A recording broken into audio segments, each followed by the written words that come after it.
Bakit may mga rebulto ang mga Katoliko? Isang tanong na paulit-ulit ibinabato, isang batikos na madalas marinig. At minsan, bago pa man marinig ang paliwanag, may hatol na agad na kesyo, sinasamba niyo yung mga rebulto, idolatry kayo. Pero bago tayo mangusga, huminto muna tayo sandali.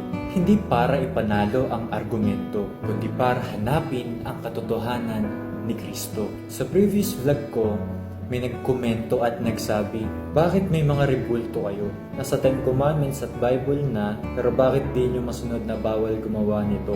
Kasi sasabihin nyo, tradisyon. So, mas patimbang yung tradisyon kaysa utos o aral ng Diyos? Isang seryosong tanong. At ang seryosong tanong ay nararapat sagutin ng seryoso, malinaw, at tapat. Una sa lahat, tama ang isang bahagi ng sinasabi niya. Nasa 10 utos nga ang babala. Exodus chapter 20 verse 4 to 5, huwag kang gagawa ng mga inuwit na Diyos-Diyosan o imahen. Huwag mo silang sasambahin ni paglilingkuran. Walang Katoliko ang tumatanggi nito. Walang Katoliko ang nagsasabing mali ang 10 utos. Ngunit dito madalas nagkakaroon ng maling pagkaunawa kapag pinaghihiwalay ang hindi dapat paghiwalayin. Basahin natin mabuti ang utos. Dalawang bagay ang malinaw na binanggit.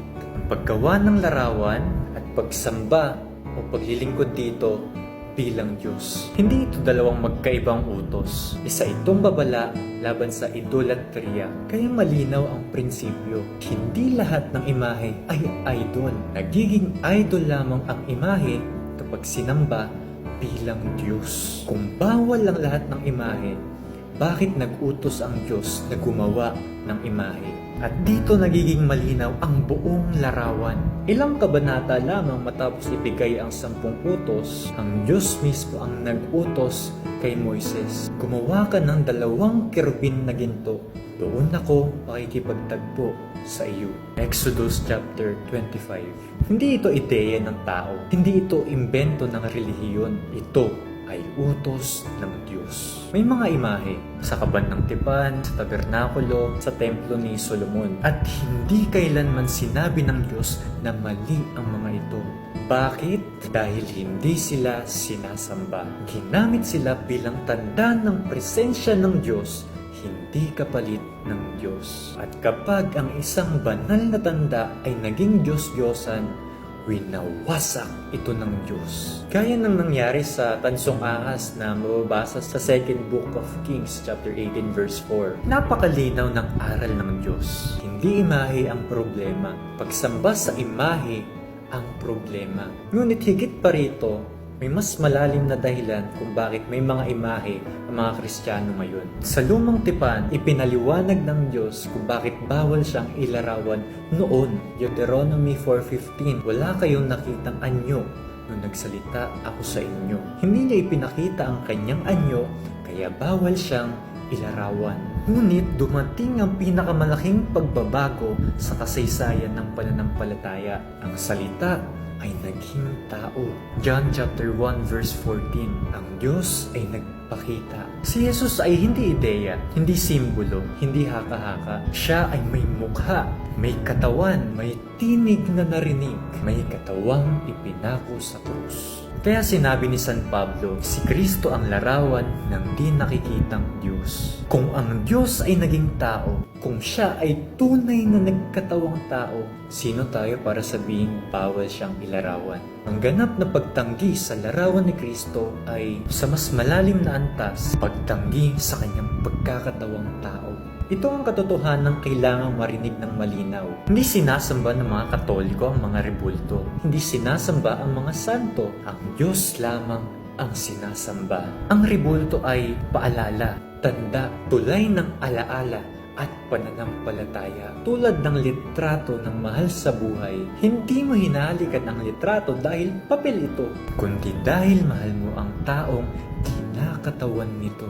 Ganyan ng lohika ng pananampalataya ng simbahan. Yan ang tinuro ng mga konseho. Iyan ang pinanghawakan ng mga apostol. Iyan ang pinangalagaan ng magisteryo. Bakit may rebulto ng mga santo? Tao lang naman sila.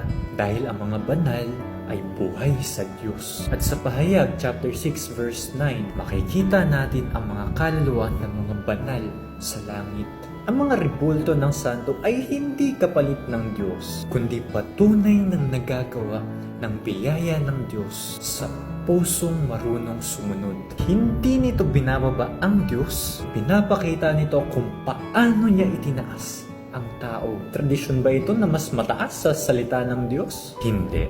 Ang tradisyong Katoliko ay hindi imbento ng tao, kundi buhay na pagpasa ng pananampalatayang galing sa mga apostol. Ang salita ng Diyos ay isinulat sa banal na kasulatan, isinabuhay sa banal na tradisyon, ipinaliwanag ng magisteryo. Hindi sila magkaaway. Iisa ang pinagmulan nila, si Kristo. Hindi sinabi ni Jesus, bahala na kayo mag-interpret. Ang sinabi niya, ang nakikinig sa inyo ay nakikinig sa akin. Ang simbahan ay hindi higit sa salita ng Diyos. Ito ang tagapag-ingat at tagapagpaliwanag nito.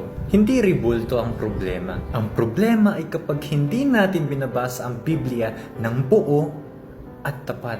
Kaya bago magtapos, iwan ko itong isang katanungan. Kung bawal ang lahat ng imahe, bakit ang Diyos ang unang nag-utos nito? At kung tunay nating mahal ang katotohanan, huwag lamang tayong pumili ng talata. Pakinggan natin ang buong salita ng Diyos. Hindi rebulto ang Diyos. Hindi santo ang Diyos. Si Kristo ang Diyos na ating sinasamba. Ang salita na naging tao.